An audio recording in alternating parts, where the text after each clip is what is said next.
Majelis Kehormatan Mahkamah Konstitusi (MKMK) akan mengumumkan putusan soal dugaan pelanggaran kode etik Ketua MK dan Hakim Konstitusi. Majelis Kehormatan MK juga didesak memberhentikan Ketua MK Anwar Usman secara tidak hormat berkaitan dengan putusan MK soal batas usia Capres-Cawapres yang dinilai syarat konflik kepentingan.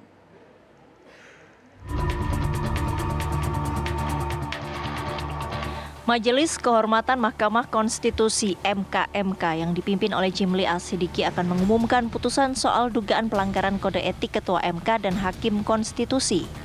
Laporan dugaan pelanggaran etik ini muncul usai para hakim MK memutus perkara Undang-Undang Nomor 7 Tahun 2017 tentang pemilu soal batas usia Capres-Cawapres.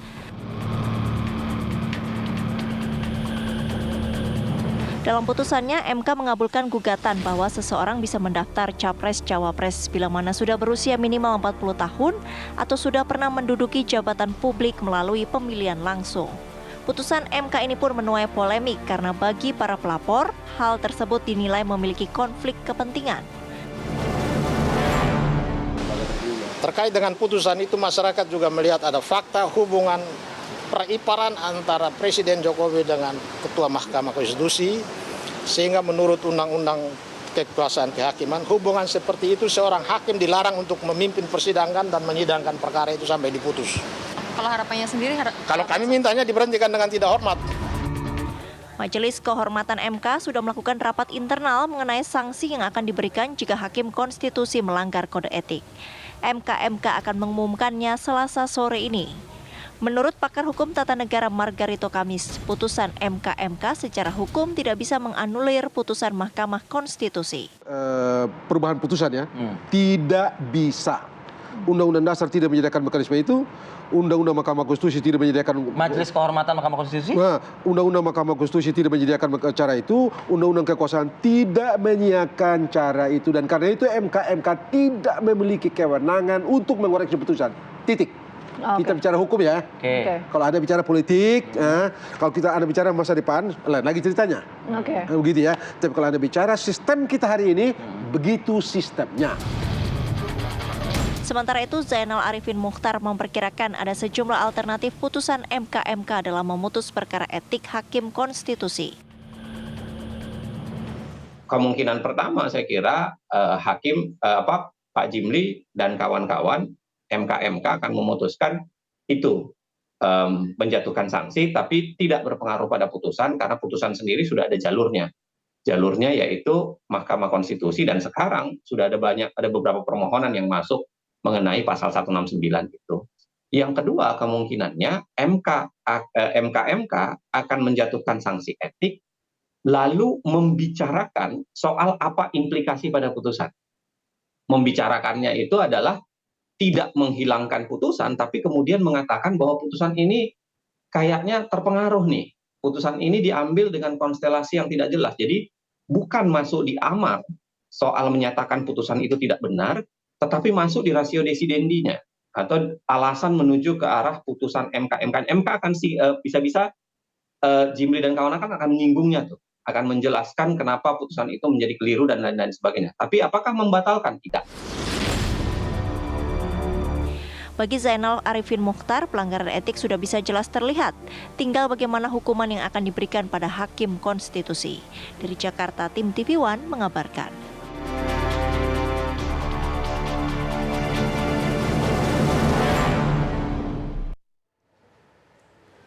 Majelis Kehormatan Mahkamah Konstitusi hari ini mengagendakan sidang pengucapan putusan kasus dugaan pelanggaran etik terhadap 9 hakim MK.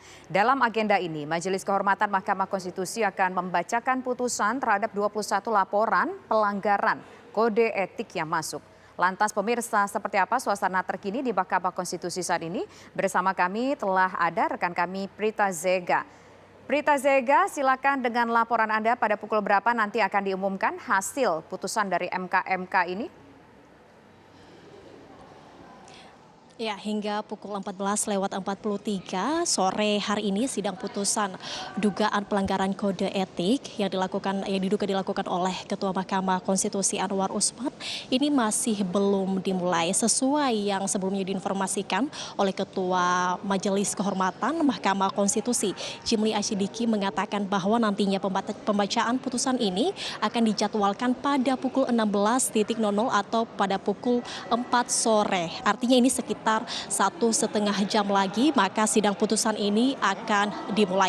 Adapun pemirsa, sidang putusan ini berkaitan dengan putusan MK soal batas usia capres cawapres yang mana pada beberapa waktu lalu ini ada putusan terbaru dari Mahkamah Konstitusi yaitu soal batas usia capres cawapres yang mana dalam putusan tersebut MK memutuskan bahwa kepala daerah yang berusia di bawah 40 tahun bisa mendaftarkan menjadi capres ataupun cawapres jikalau mereka pernah atau sedang menjabat sebagai kepala daerah. Dari putusan ini banyak yang menilai bahwa Ketua MK Anwar Usman dan juga beberapa hakim konstitusi lainnya telah melanggar kode etik.